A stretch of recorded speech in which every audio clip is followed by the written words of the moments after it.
So guys, इस video की शुरुआत एक गुड न्यूज़ के साथ करते हैं। मैं आप सभी को फ्री मेंटोरशिप प्रोवाइड करने वाली हूँ 10th ऑफ अप्रैल तक।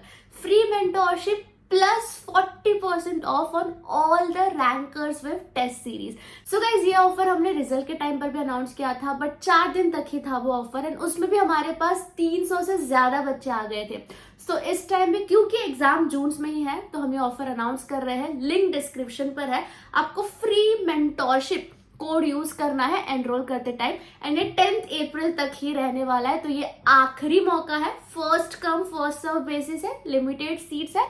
जल्दी से जाके इस चीज का बेनिफिट उठाइए, बिकॉज यहाँ पे हम इन डिटेल आपका study routine and study schedule discuss करेंगे, वो भी फ्री में। सो गाइज, वैसे तो आपके पास बचे हुए हैं 2 महीने, बट मैं जो स्टडी प्लान आपको बताने वाली हूँ उसमें आपका 3 बार रिवीजन हो जाएगा यही 2 महीनों में।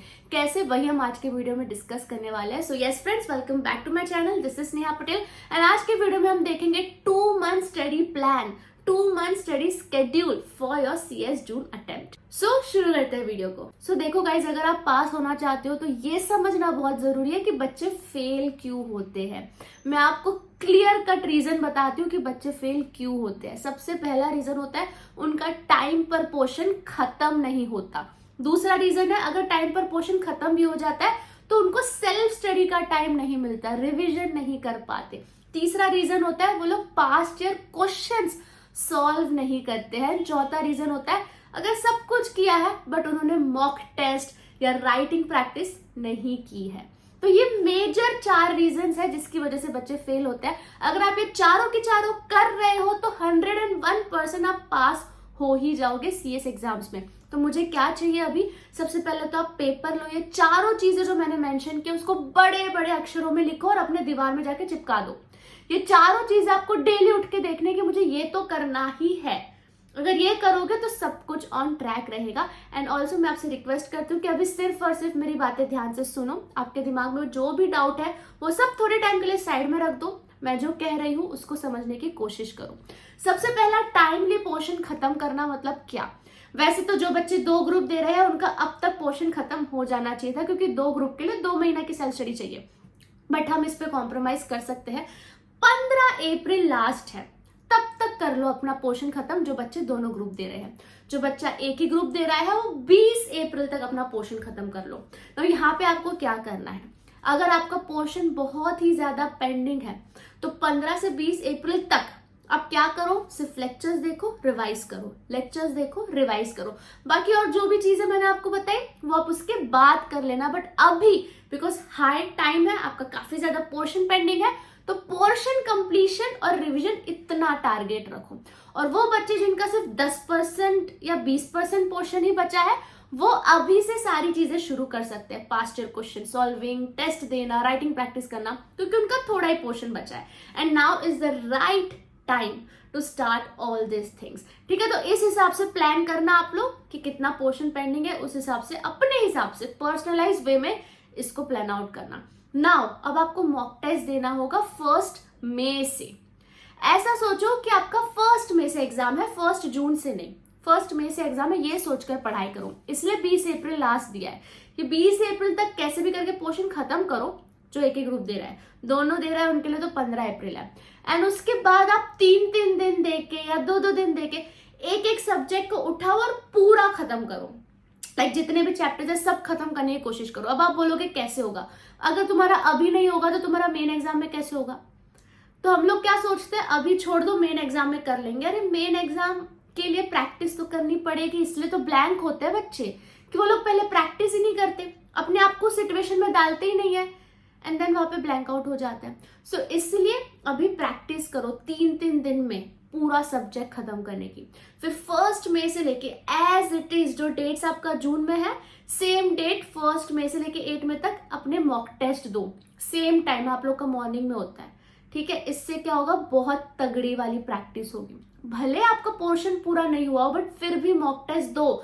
आपको आइडिया लगेगा कि आप पूरा पेपर टाइम पे खत्म कर पा रहे हो कि नहीं, आपको कहाँ दिक्कत आ रही है, कॉन्सेप्ट याद करने में दिक्कत आ रही है, राइटिंग में दिक्कत आ रही है, ये सब चीजें आपको एनालाइज करने में आसानी होगी। एंड ऐसा नहीं है कि मॉक टेस्ट आपका फाइनल डेस्टिनेशन है। 8 मई के बाद जो आपका टाइम बच रहा है तब भी आप पूरा टाइम लेके जो पेंडिंग पोर्शन है उसको खत्म कर सकते हो, वापस से जो हो चुका है उसको रिवाइज कर सकते हो, आपने जो एनालाइज किया चीजें उस पर काम कर सकते हो, जो आपकी वीकनेसेस है उसको स्ट्रेंथ में कन्वर्ट कर सकते हो। तो इससे आपका 3 बार रिवीजन हो जा रहा है। अभी आप पढ़ रहे हो 15 से 20 अप्रैल तक, फिर आप मॉक टेस्ट के टाइम पे पढ़ोगे और मॉक टेस्ट के बाद भी तो पढ़ोगे। तो इस तरीके से 3 बार रिवीजन आपका हो जाएगा। एंड गाइस, मॉक टेस्ट के बाद भी 8 मई के बाद भी आप थोड़ा टाइम पढ़िए 10-12 मई तक, बट उसके बाद वापस 2-2 3-3 दिन फाइनल एग्जाम्स के लिए दीजिए, क्योंकि वो भी बहुत जरूरी है। अगर जो बच्चा दोनों ग्रुप दे रहा है उसको तो छुट्टी ही नहीं है बीच में बिल्कुल भी, तो उसको अभी ही कवर अप करना पड़ेगा। 2-2 3-3 दिन देके एक सब्जेक्ट खत्म करना पड़ेगा ताकि वो उस टाइम पे अच्छे से पढ़ सके। सो गाइज, मेजरली हमारा स्टडी प्लान ये होगा, बट कुछ चीजें हैं जो मैं आपके साथ डिस्कस करना चाहती हूँ। लाइक काफी बच्चे डीमोटिवेटेड फील करते हैं, काफी बच्चों का पढ़ाई करने का ही मन नहीं करता, कंसिस्टेंसी नहीं आ रही है, आलस आ रहा है। भाई मेरे को बस एक बात बताओ, मैं आप लोगों से बात कर रही हूँ जिन बच्चों का पढ़ने का मन नहीं कर रहा, अगर अब नहीं तो कब? ऐसा मैं इसलिए बोल रही हूँ क्योंकि गोल्डन अटेम्प्ट्स चल रहे हैं आईसीएसआई के। गोल्डन अटेम्प्ट्स का मतलब समझते हो ना आप लोग, कि हद से ज्यादा अच्छे पासिंग परसेंटेज आ रहे हैं, हद से ज्यादा अच्छे। हिस्ट्री में कभी इतने पासिंग परसेंटेज नहीं आए, पता नहीं आगे कब आएंगे। ये कुछ अटेम्प्ट ही बचे गोल्डन अटेम्प्ट। अगर तुम लोग अभी भी आलसपन कर रहे हो, अभी भी तुम लोग को पढ़ने का मन नहीं कर रहा, तो I don't know, God knows क्या चल रहा है तुम लोग के माइंड में, क्या प्लान है तुम लोग का। ये सुनहरा मौका आप गवा रहे हो जब पास हो सकते हो। थोड़ा सा, बस थोड़ा सा मेहनत करोगे ना, पास हो जाओगे। इसमें भी अगर तुम लोग का पढ़ने का मन नहीं कर रहा तो भाई धन्य हो आप फिर तो ये सब चीजें सोचो, ध्यान दो इस सब चीजों पे, एंड देन पढ़ो। अभी टाइम नहीं है कि आप टाइम वेस्ट करो। मतलब ऐसा होता है कि हमें ओवर थिंकिंग हो रही है, हम वो लेके बैठ जाए। टाइम नहीं है ओवर थिंकिंग का, टाइम नहीं है ये सब सोचने का कि मूड खराब है नहीं पढ़ना है। अब कुछ किसी चीज का भी टाइम नहीं, हाई टाइम आ चुका है। अभी आपको बस बुक खोलनी है, अपने स्टडी टेबल पर बैठना और पढ़ना है। बुक खोल दो बस, आगे अपने आप सब कुछ हो जाएगा। आलसपन, आलसगिरी ये सब में मत फंसो। आई एम लाइक लिटरली, मुझे ऐसा समझो कि मैं आपकी वेल विशर हूँ एंड मैं आपसे रिक्वेस्ट कर रही हूँ। मुझे पता है अभी परसेंटेजेस बहुत अच्छे आ रहे हैं, प्लीज पढ़ लो। अगर सीएस बनना चाहते हो तो बहुत अच्छा मौका है अभी। बाकी गाइज, मॉक टेस्ट के लिए, मेंटोरशिप के लिए तो आपके पास रैंकर्स वेब है ही, और अभी इतना अच्छा ऑफर भी चल रहा है, फ्री मेंटोरशिप आपको मिल रही है, 40% ऑफ मिल रहा है। सो ये सब मौके का फायदा उठाइए। लिंक्स डिस्क्रिप्शन पर है, जाके जल्दी से एनरोल कीजिए। ऑल्सो गाइज, ये था हमारा स्टडी प्लान। लाइक मुझे लगता है ये स्टडी प्लान सबसे अच्छा काम करता है, क्योंकि मेरे टाइम पे भी मैंने तीनों स्टेजेस पर यही फॉलो किया था, एंड काफी सारे बच्चों को मैं सजेस्ट भी करती हूँ, वो लोग को अच्छा और पॉजिटिव रिजल्ट भी आता है। तो आप लोग भी ये फॉलो करके जरूर मुझे बताना, एंड हाँ, कुछ और डाउट रहे तो कॉमेंट सेक्शन पर बताना। बाकी हम मिलते हैं दूसरे वीडियो में, and I am very much excited to give you all a free mentorship, तो उसमें भी मिलते हैं। Bye bye, best of luck.